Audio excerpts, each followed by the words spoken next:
Hello everyone, my name is Jocelyn, you may call me Joy, and this is a little bit of a celebratory video.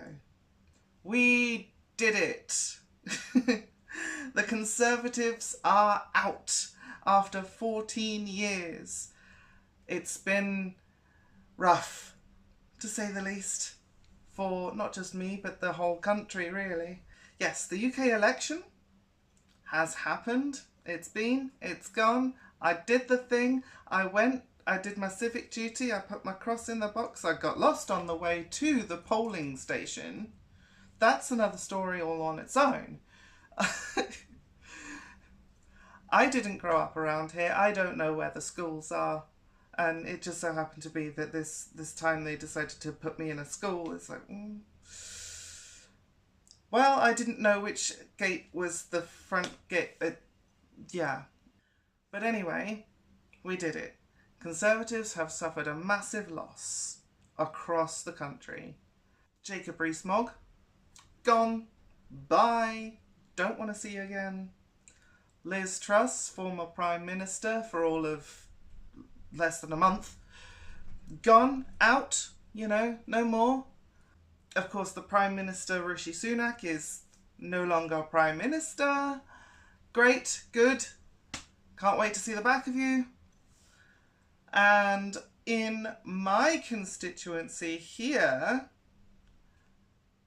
Rebecca Powell, Conservative, gone. No more Conservative. Bye-bye. In this constituency, we vote Lib Dem.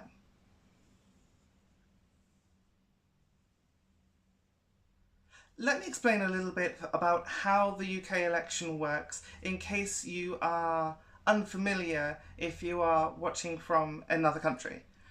So you don't directly vote for who you want to be Prime Minister. You vote for the Member of Parliament, MP, that you want in your constituency, which in my case is Taunton and Wellington. It is a very small area that consists of 2 towns and a couple of villages that sort of lieth betwixt. And in this constituency, we flipped it to the Lib Dems. This is the thing that I did last time there was a general election as well. I voted Lib Dem to try and oust the Conservative, but that time it didn't work. This time it has worked. The majority of us have said, enough is enough, with our ballots. And many of the constituencies around this area in Somerset have flipped or remained Lib Dem. I want to be sort of clear about something. This was a good choice, a good candidate, don't get me wrong, but not my ideal choice. What I really wanted to do was vote for the party candidate for the Green Party, because the Green Party aligns most closely with my personal values and beliefs, and their policies align with that, like the closest. However, in this constituency, it was a little bit of a tactical voting game where in order to oust the Conservative, you had to vote Lib Dem. Labour didn't really stand a chance here, and Green, unfortunately, also really sort of didn't. So it really came down to, in my mind, a case of, this is what I really want, but I understand that it would benefit the most people to vote against the Conservative. I'm going to out my researcher a little bit here. So she sent the new MP of this constituency a little congratulations. She put, "Dear Gideon, congratulations on winning your seat as our new MP. I'm relieved to have a Lib Dem MP who will actually represent me and people like me in Parliament. It was an easy vote as Lib Dem was both my preferred and tactical vote in Taunton. Have a great weekend and look forward to talking to you in the future. Kindest regards," and then she put her name. I had a little bit of a different idea as to what that message should have said. "Dear Gideon Amos, Congratulations on winning the MP seat for Taunton and Wellington. Now don't fuck it up for trans folks. Hugs and kisses. I kind of prefer mine, you know. So MPs, they spend part of their time in their constituency and part of their time in Parliament in London. And essentially what we've done is earned Lib Dems more seats in Parliament. Conservatives suffered heavy losses. And of course, as I'm sure you pretty much must well know by now,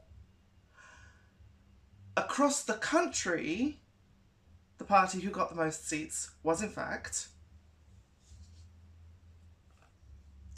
Labour.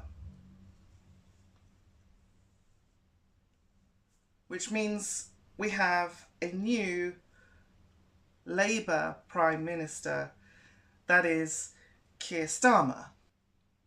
Now, with a Labour majority, I am still somewhat relieved as to not having Conservatives anymore. Great, cool. We've been able to shift the Overton window slightly to the left. Conservatives are right-wing. Labour is more centrist. It's not a huge shift overall, but it's still something.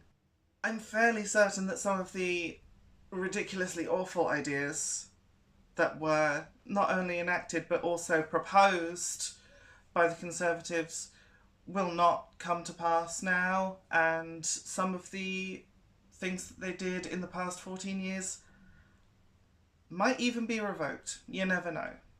Of course, I do genuinely think that while a lot of people vote Labour because they prefer Labour, I think a lot of people voted Labour for the same reason that I voted Lib Dem, to oust the Tory. And again, while I say I am relieved about the whole end of Tory rule thing, I still have my reservations about this Labour government. For example, 2/3 of Labour voters say a woman cannot have a penis, which kind of shows you the attitude of people just generally in the country, really. But, you know, specifically narrowed to Labour voters. But also, Starmer backtracks on major gender policies. This was only days ago. The Labour leader also claimed that Labour would, quote, treat everybody with respect and dignity, unquote. Like that. Loving that. That sounds great so far. Don't fuck it. Oh. By not allowing a trans woman to use the women's restroom. How is that treating everyone equally and fairly? How is that treating everybody equally and fairly? How? How does that treat trans women? With dignity. By forcing them to not use the facility that aligns with their gender. The one that best suits their presentation after they've transitioned, or even during the process of transitioning. I mean, come on. Sometimes all it takes is a little bit of makeup and a fucking push-up bra. And as I have mentioned in several videos previously, this is a problem within the Labour Party.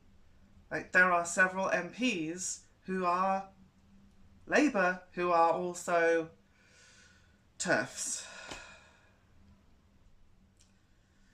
I'm not feeling so good about this anymore, am I? The good news is that in several constituencies, the second place, i.e. the candidate who had the second most votes, was in fact the Green Party candidate. Love that. A handful of Green Party members have won their seats and are now MPs. If you're wondering why I didn't wear a green headband, is because I don't have a green one, but I'm wearing a green t-shirt instead.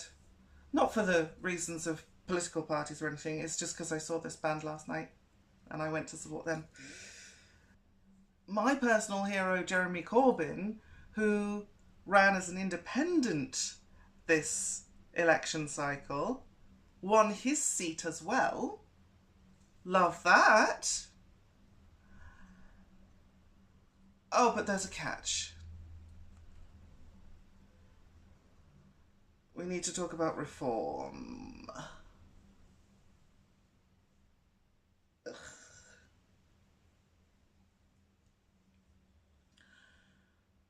Reform UK, formerly known as the Brexit Party.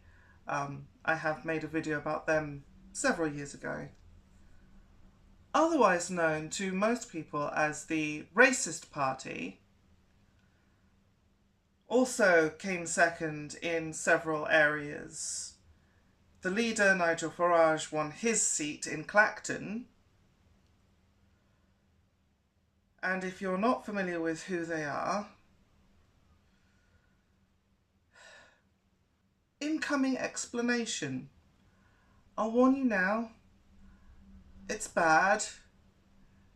If you don't feel like listening to a bunch of slurs, just skip ahead by like a minute or so.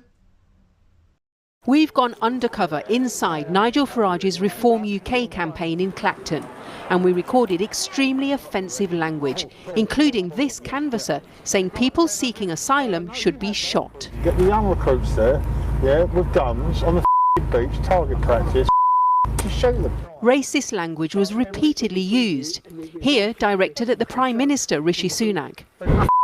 We got it. What's good is he? And homophobia from Farage's inner circle. You see that degenerate flag on the front bonnet? What the old Bill doing promoting that crap? Yeah, well, my two daughters have to see and hear Reform people who campaign for Nigel Farage calling me an effing. It hurts and it makes me angry. An effing. I am clearly not a fan of Rishi Sunak. I think he's an absolute pompous tosser, to put it politely. But I don't think he deserves that kind of ignorant, bigoted, nasty shit. Negative hate directed towards him. I don't think anyone does. The big irony here is that Rishi can clearly see the negative effects of being the recipient of racially motivated hatred, but he is still very comfortable with his own transphobia, dishing that out to trans citizens of the country that he was in charge of. If he had perhaps been able to be a bit more empathetic, a bit more self-aware, self-reflective, then, well, it would have been better for people like me, but also maybe he wouldn't have lost the election. And that is... While Nigel Farage can say, like, oh, well, that's not me, that's not what I want for this party, da-da-da-da-da, that is the kind of attitude that he is fostering. And the scary part is that, yes, this bunch of absolute reprobates also gained more power and popularity this election cycle. Ugh.